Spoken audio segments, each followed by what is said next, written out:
What if your worst nightmare became your new reality? Imagine waking up one day and everything you know, your body, your spirit, and your entire world was engulfed in flames. What would you do?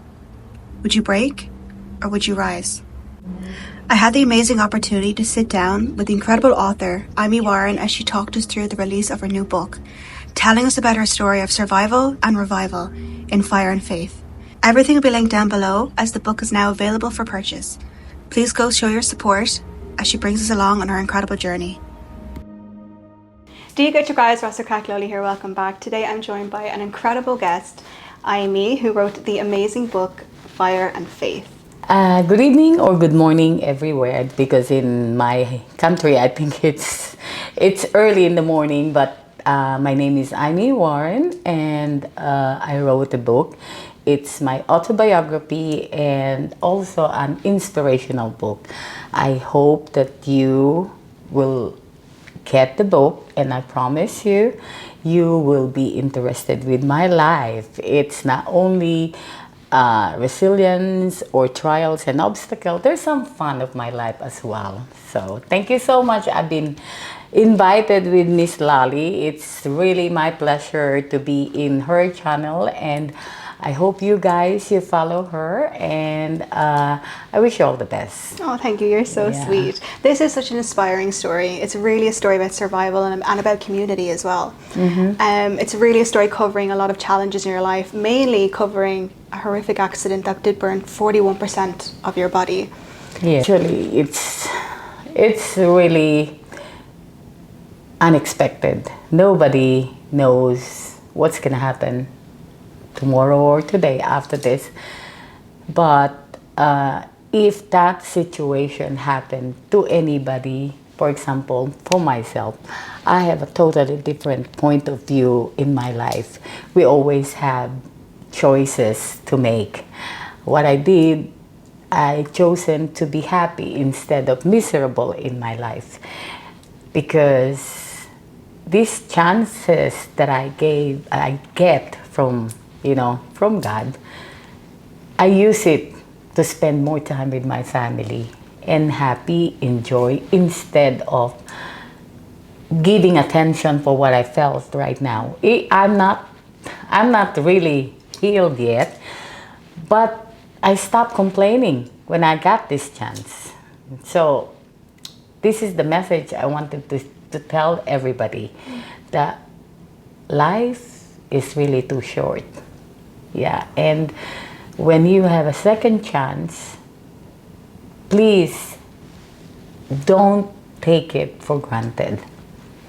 Live your life as long as you're happy and you're spending with your family. That is more than enough. Wow. Yeah. So coming out the other side of it now and looking back, I'm sure you have that perspective, and I'm sure it wasn't always that positive. Yes. So when you kind of came to write this book, or what inspired you to say, I want to share my story? What inspired you to originally write the book? Oh God. My husband asked me when I decided, there's a lot of people since the beginning of my life, because I got a lot of dramas in my life since I was started when I was 14. It's in the book. And people are keep on asking, why don't you write a book or join or share it to the people?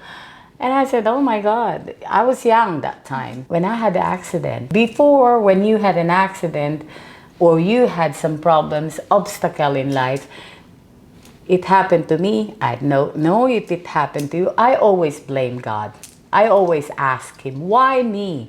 Why do I have to be this way? When I'm not a bad person, I did my best.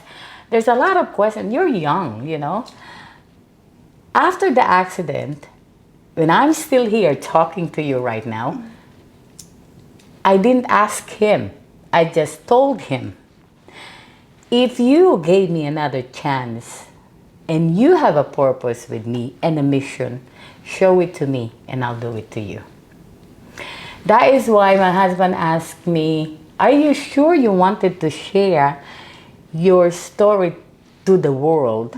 I told my husband, I wanted Imee Warren to be immortalized. Even I'm not here anymore, people will see, will read, and my goal is to share everybody that is nothing impossible if God gave you another chance. So I decided, okay, darling, I'm gonna write my book. That is why Fire and Faith born last year, November 14. I wrote the book 8 months. Only 8 months. Only 8 months. You know, this is the thing. it, the story that you are writing is your life, and I knew my life from. I never erase it in my brain. And again, if I die and God told me, you're not gonna be here at the moment, go back. And you ask me if I'm going back, I will exactly go back to where I started. Wow. Because there's a lot of things that it learns, and I've learned so much in my life that I will never regret. Looking back, is there a specific moment that you feel defined your resilience the most? I can't say, because, you know, I always told this to everybody. Even tsunami came to me in front of me. I'm still standing and fight for it. Life is how we make it.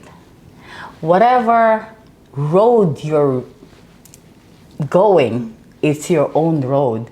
You build this road. You cannot go back. There's a lot of people. How can you tell that you cannot do something if you don't even try? You have to do something. You have to do it first before you tell yourself, I cannot. It's better to try than losing, like a war. If you go to the war, they didn't give you any guns or anything. Do you think you're gonna die because you have no guns? Of course you have to try to survive. That's what I did to my life.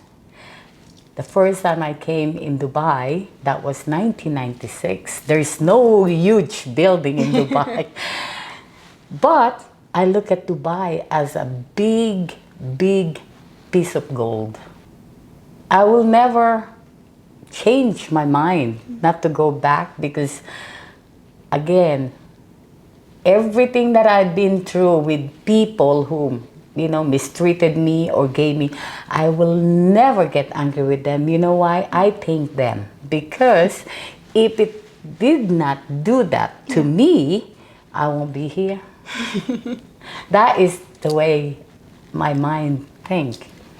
This is why, maybe that's why I'm here. Yeah. Because a lot of people, they don't know that.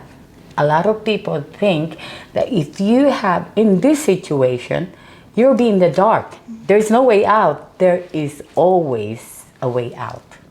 Wow. You're very much the epitome, the human epitome of everything happens for a reason. Think so, and you're so positive, forward thinking. Yeah, I am very, very optimistic. Yeah. I'm very ambitious. Again, I remember my dad told me when I was young, your age, I'm already, oh my God, in Dubai. I left Dubai when I was 26 years old. I got a baby when I was 19. Wow. Everything that I struggled in my life, I never complained. And I'm this type of a person, I never ask anything help, especially from my parents, because I'm very proud for what I'm doing. Yeah. I don't want people give me a sympathy or, you know, because whatever I do in my life, it's my own decision. I won't blame anyone. And I try to, people can only see me when I'm happy. I don't show that I'm sad. I was in the hospital for 5 months, and my husband told me, why you keep on smiling in the picture? Why you're walking, you're so much in pain, you're still smiling. You know what I said? People doesn't want to see you sad. People will get strength from me. They do not want to see a burned person crying, and difficulties have so much pain in there. I have pain, but people doesn't want to know that I'm in pain. I want to show people that this pain is nothing if your brain tells you that you can walk, you can take it, because you will never be in that position if you can't take it. This is how God works. This is my faith, at least for me. I don't know for everyone, because what I'm trying to show it and share it to everybody, my own experience, my own surviving or survival stories. I'm here to tell everyone that you try it. I'm still with my PTSD. If you talk to me, you think, oh my God, she's never. I am dealing still. I cannot sleep without sleeping pills. And I've been in the medication for 2.5 years right now. I tried to remove the sleeping pills. I always had a nightmare. For those people who's encountering mentally, it's not easy, I tell you. It's not very easy to deal with this kind of people, because you will not understand the situation and nobody can tell you, and I don't want you to understand my situation. And this is hard for some. Mine, I'm very fortunate, because my family supported me 100%, especially my husband. Yeah. So it's like when you're awake during the day, you can keep it positive, but obviously at night, that's when the other stuff you can't control kind of seeps in. You know, people always think that if they have problems with finances, or if they have broken-hearted, or this and that. Oh, I've been there. I've been through a lot. But you know, my perspective in life is different.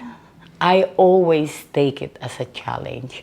I don't take it as I am a failure, or again, I will tell you, this is my third husband. I thought I'm a bad luck for men, no? But I did try.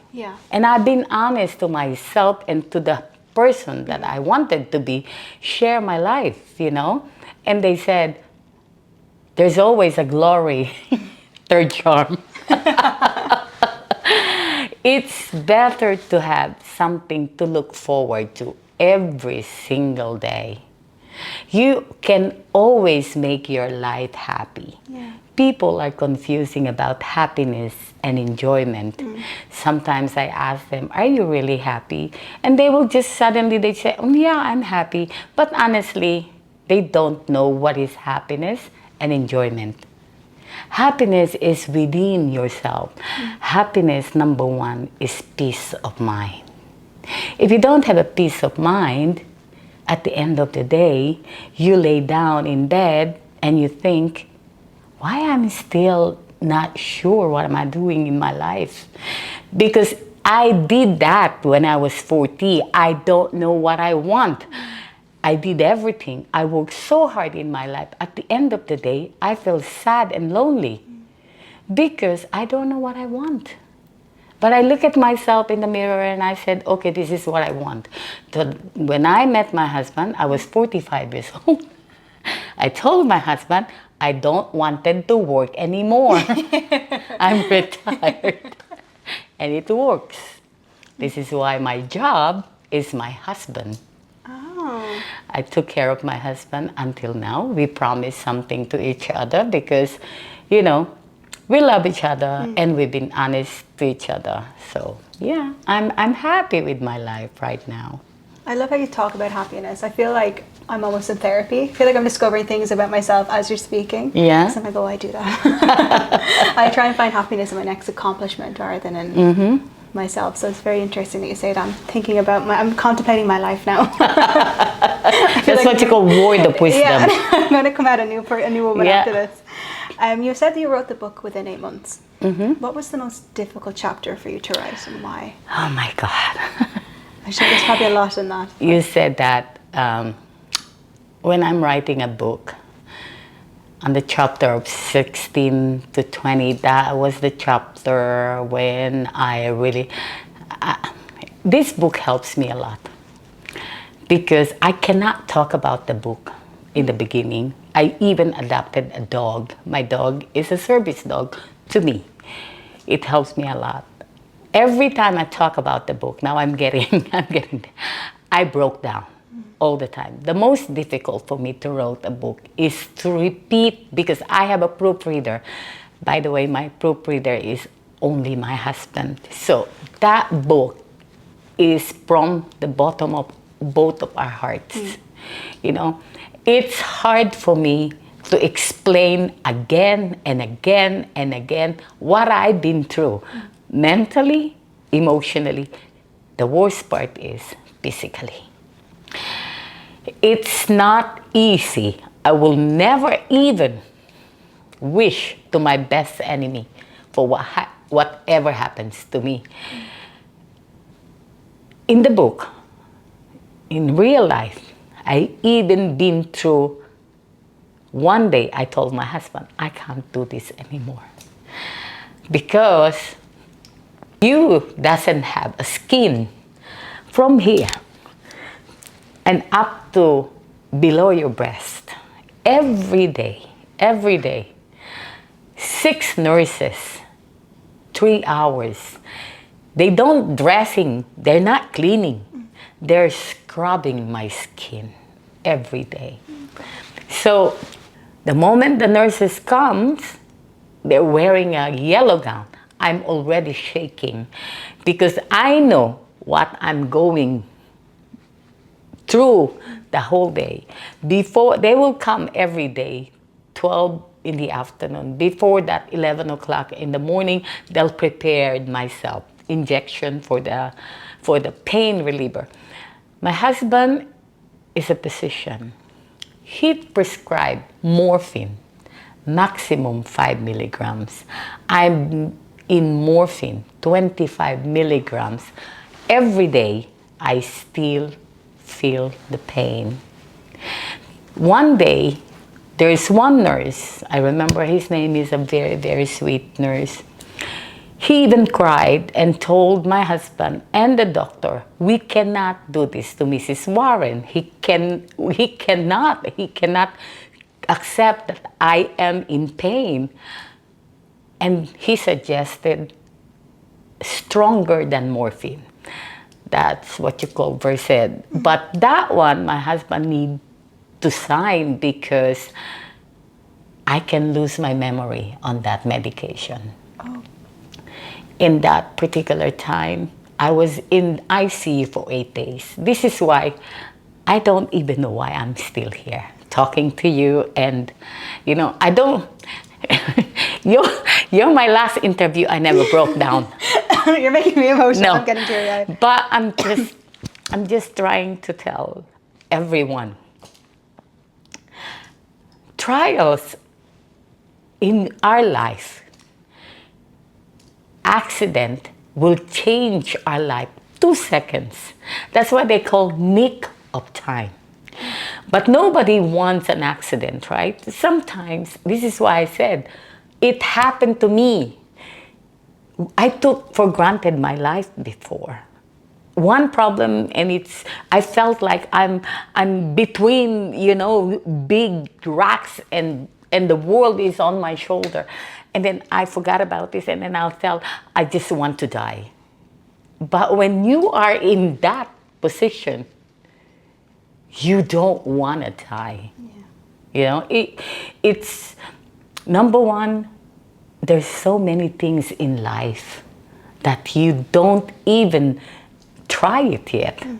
I remember I came out in the hospital January 2023. Okay, it was Christmas and New Year when we are in the hospital. It happened December 22, 2014, December 14, 2022. When I came out in the hospital, I have a best friend from Las Vegas. She was there with me in the hospital. And then after that, she told my husband, we have to go to Canada and we meet all of the girls. Yeah, I got a lot of friends. Did you know that we went to Vancouver? In Vancouver, there is a bridge. They call it Kalipano Bridge. Yeah. You have to cross the bridge. It's a long and deep. and people are shaking the bridge. Did you know I have a video, and I told my friend I can do whatever I want because No fear I survived the bird. Yeah. What You're like, what else it's can happen? only a bridge, you know. Where everyone else on the bridge is probably But like my shaking. point is, it's nice if you try something Yeah. that you're afraid of, because you might get surprised what kind of things that you can do, you know. But I'm here telling you, do not want it to be in the position that you won't be able to do it anymore. You know, the same with retirement. It's all, everything is all the same. They just put it in a different manners. You know, I told my husband, I came out in the hospital. My husband is 8 years older than me. I told him, you cannot wait for 70 years old. You have to retire now. Why? Because what you're gonna do with your money if you can't even walk anymore? True. You know? Very true. But a lot of people forgotten about tomorrow. The most important thing right now, I'm telling you, according to my experience, and trust me, yesterday you can't undo anymore. It's finished. Tomorrow you don't know what's gonna happen. If tomorrow will come, the most important is today. Whatever you have today, make the most out of it. Embrace it. You know, do not wait. If you think that you love someone, you love your mom, you love your dad, say it right now. Yeah. Because you might not have tomorrow to say that. Yeah. You know, so this is what I do, and I remove all the stress. I remove negative people. Go away. Life's too short. I want some happiness. That's Yeah. all. Yeah. I feel like you have given already boatloads of advice in everything you've just said already. I'm already taking it on board myself. But if you could go back and give your younger self any advice in those toughest times that you probably weren't thinking at the time, what would it be? It's hard for you. I got a 17-year-old. I have a 19-year-old grandchildren. The only advice I can say is, when you think that you want something in life, do not hesitate. Do not feel that you cannot do it, because the only person who can protect you is yourself. The only person who will give you confidence is yourself. Nobody, as in no one, can tell you that you are not strong, you are not pretty, you are ugly. No one. Because you know why? If you allow them to do it, they will think. This is where the saying, the beauty is in the eye of the beholder. You look at yourself every day, look at yourself in the mirror, tell yourself who you are, what you are. Whatever you see in the mirror, people will see you exactly the same what you think. Trust me, I did that. If maybe I did not, did not rebel, because it's in the book, maybe I'm in a different world, in a different life. I've been an executive assistant to the president of the company. I've been in sales. I converted people into a tiger, into a kitten. This is how I talk to people, because I'm a very diplomatic person. And I think I got a convincing power. Right now I can convince you, I hope. Absolutely. But again, the purpose of this book is to tell every single person who is watching right now, who will read my book, that nothing is impossible to God, your faith, and to your brain. When your brain tells you you can do whatever you want, you don't let anybody to stop you, because no one will protect you, only yourself. It's like, wow, amazing. Like taking notes from this. So the book is essentially surrounding what I would consider survival and strength, but is wrapped with this beautiful, said in a way of vulnerability. with it as well. It said, but how did you find that balance between speaking on strength but also speaking on vulnerability at the same time? I need to tell every single thing happened to me. Yeah. Because for a woman, the first time my husband met me, he told me, I know you're very special, but I have no clue how brave and strong you are, you know, because I've been in a situation that I cried and I don't know what to do, especially, you read the book, especially when I was in the airport and they told me I cannot leave the country. That one I felt like, oh my God, did I kill someone and they don't allow me to live in this country? So, you know, those kind of things I need to share, that I'm scared as well. If you're scared, what's gonna happen to you? Nothing. You're gonna go down.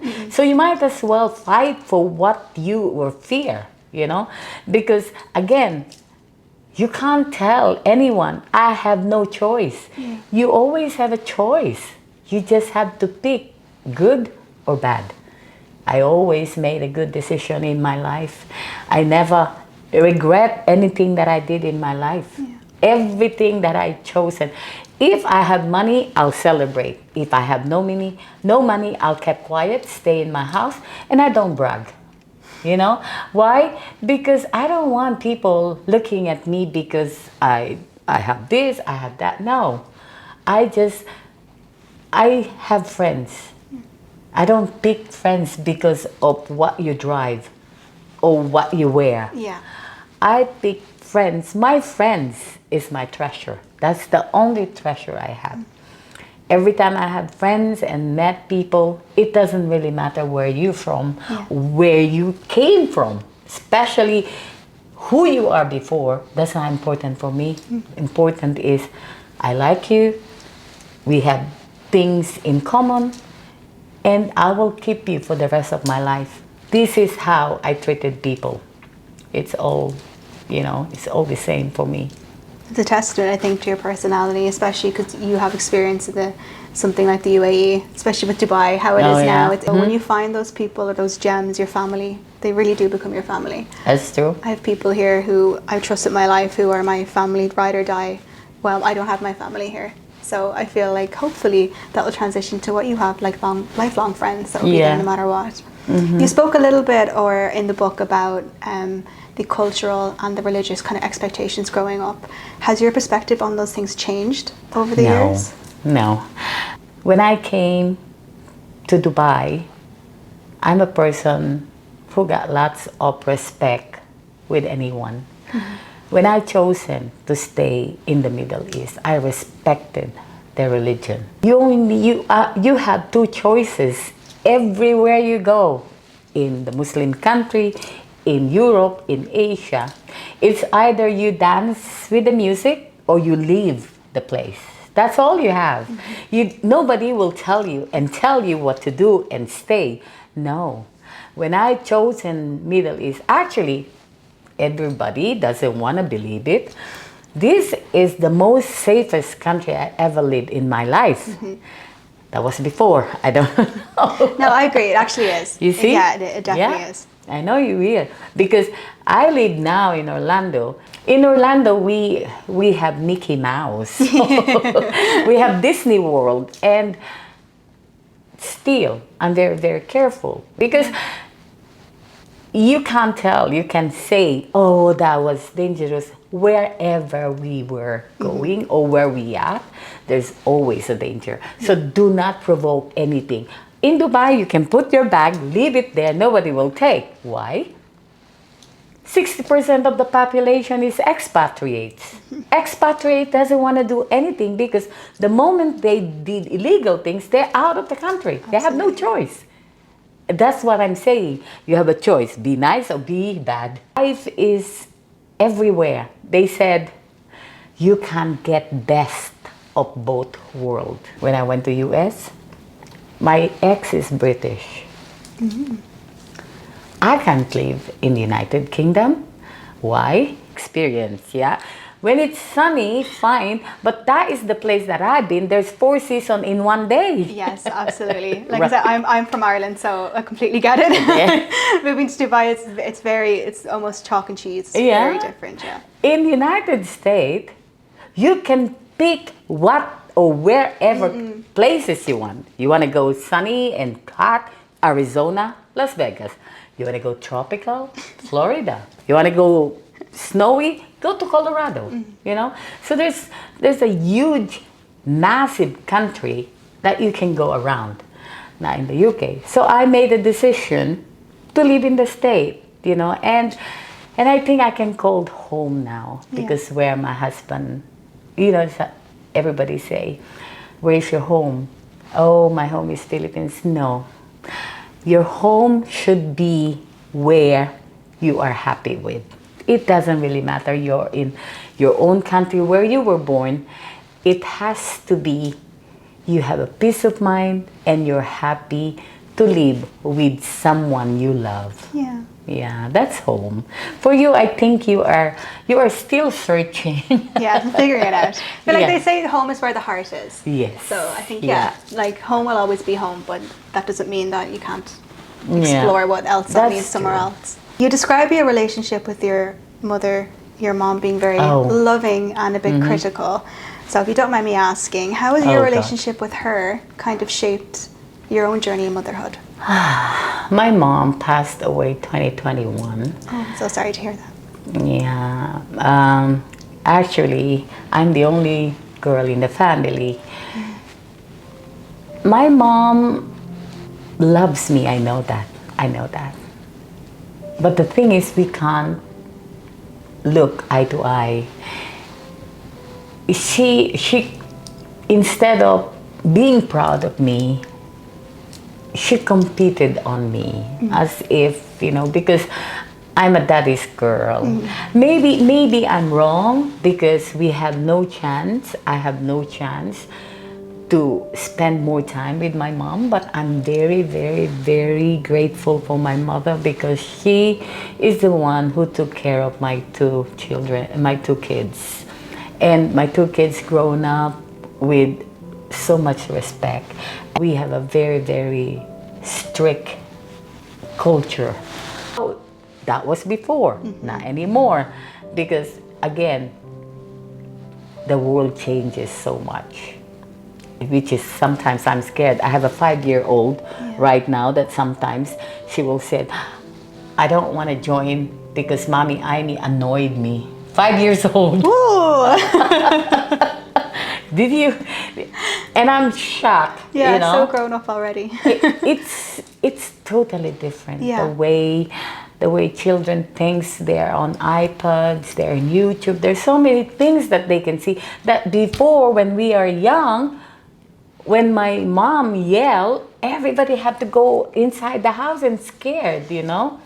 Now, the only thing you can discipline when you took their iPhone, Yeah. and they're like melting candle that, oh my God, you know. Yeah, but my mom, she is, I think, she's super, super mom for me. I didn't have time to show it to her. I have always thought about her, actually every day. And that's one of my regret, actually, that I never spent much time, and every time I always complain that maybe because I got irritated because she never, actually she disowned me 2-3 times. Oh. It's in the book. Yes. Because again, in her culture, in her religion, but I never hated my parents to disown me. I try to understand them, but I will never do that to my children. So it's just how they discipline us, and I'm very stubborn. That's the problem. I think you need to be as positive about life as you I are. think so. They said it's a tough cookie, yeah. And then my brother said, whatever Imee wants, Imee gets, which is Powerful woman. I think so. I missed her so much, and I love my mother so much, because if it is not for her, my children will not be how they are right now. Yeah. You've shared your story across, you've done a couple of different book tours or signings, different parts of the world. You've also been on doing a lot of interviews, and I did catch one of your interviews in the Philippines. It was in Tagalog, so I was doing my best, but I was reading the comments, I could see people were really very encouraging and connecting with your story. So although your story I don't think would necessarily be a copy and paste of what other people could go through, but have you had people reach out and kind of share their struggles and stories with you as well? By accident or by any chance, they showed me. They have been in the burn as well. Just like today, before the interview, we met a lady. She's also a Filipino, and she showed me her scar. And there's a lot of people, not only for the burn. It's also for the trauma. Yeah. I met 2 girls there that had been victimized, and they didn't say nothing because I think they're still in a situation. They're kids. Yeah. They're kids, and they're in the Philippines, and they're in a box, Not like me. Everything I do in my life, I don't settle for less. I feel like I need to share this to people that no chance to hurt or to talk to someone. This is why I offered. Actually, before I left United States, I went to my burn doctor because I still need a laser treatment for my scar. So she offered me to do a training to talk to people.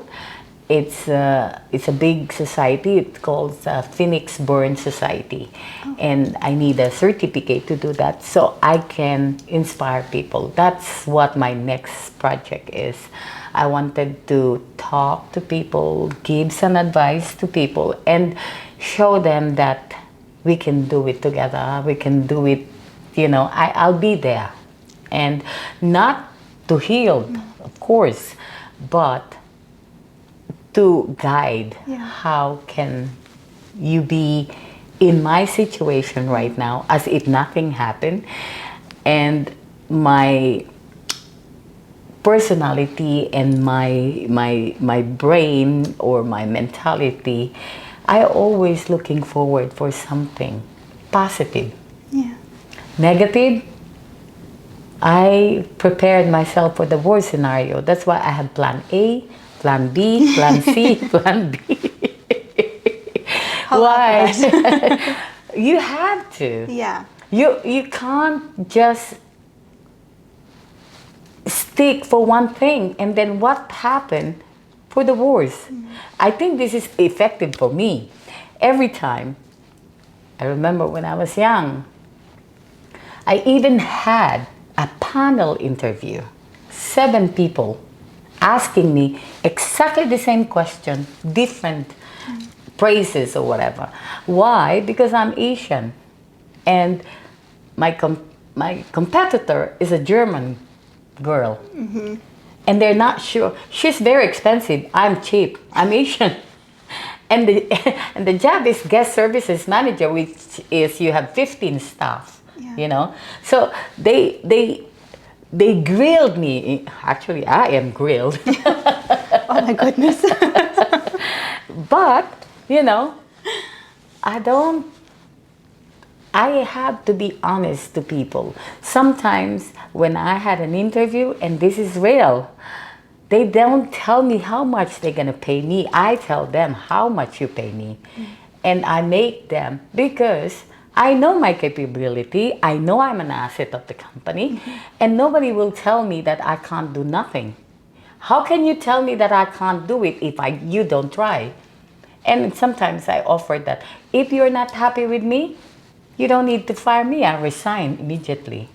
But it works.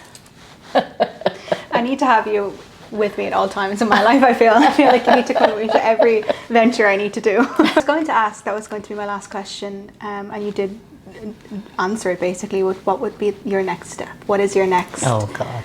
What's next for you? You've put out this incredible story, and you're obviously in the middle of it now, of sharing it more. So what is next for you? What else are you hoping to achieve? First of all, I want to concentrate with my book. The only thing at the moment in my heart and to achieve is to be heard. I wanted people to see the light, without you doubting yourself. My book, you can find how I can guide you, because in this book, I know there's a lot of people, they can relate and they will tell you, oh, it happened to me. Yes, it happened to you, but sometimes when you are in the situation that you are in there, you thought you can't be normal again. But you can, as long as it's not easy. I promise you it's not easy. It's very, very hard, especially if you are dealing with your mentally, scar. And then physically, for me right now, if you look at me, I can't even wear a bathing suit. I can't even wear a short skirt. But that is not important for me right now, because I've been there. I wear a two-piece already. The most important for me right now, my husband loves me just the way I am right now. And number two, I'm healthy. I can play my pickleball. I can dance. I can travel a lot. I can talk. If my voice gone, that is the problem. But my concentrate, because somebody asked me also if I'm gonna write another one. Yeah. At the moment, I just wanted this book to be successful, in a sense that not to be, popular as Imee Warren. I just wanted you to tell me, what do you think and what is your opinion when you read the book? I wanted you share it to me, and if you want to talk to me, I'm always available. I promise you, you can contact me via emails, via Facebook, Instagram. We can chat. I don't charge anything. Free therapy. free therapy. I'm not certified therapist, but sometimes we only need somebody to talk to. Yeah, somebody to listen. Yeah, but this book is available in Amazon.com, in Barnes and Nobles. Yeah, and actually, there's own website of the book. It's www.thebookofimee.com. You will see also, not only you can help me, you can also help two foundations. Some of the proceeds of the book goes to Parola Santuario. It's a lighthouse sanctuary based in the Philippines, and also Kids Beating Cancer, which is I'm involved with 5 years now. So if you buy the book, please, I wanted you to tell me what do you think, and if you want to share your experience with me, you can always put a comments in the Facebook page. I have Fire and Faith Facebook as well. And thank you to Miss Loly, and thank you to Miss Julie as well for the Parola Santuario, and Margaret for the Kids Beating Cancer. Thank you so much. And to Cheryl. Yes. Yeah, Cheryl. Cheryl Trinidad is my so-called niece, my extended family, that who introduced me to Miss Loly, and I really appreciate you gave me your time. To be honest, I really wanted to have one in Dubai. Oh, I'm honored. I'm absolutely honored to have gotten this opportunity and listen to your story. We're getting to read your story and listen to it and listen to how you speak. You really are such a light in this world, and I'm really honored to have gotten this opportunity. Thank you. So, thank you. Everything will be linked down below as well. Everything will be linked down in the description, so everything that they need to follow will be down there. Okay, that's good. I'm going to give you a copy. I'll sign it for you. So at least we have it. Right? You can come and visit me in the United States. I would love to. I've never been.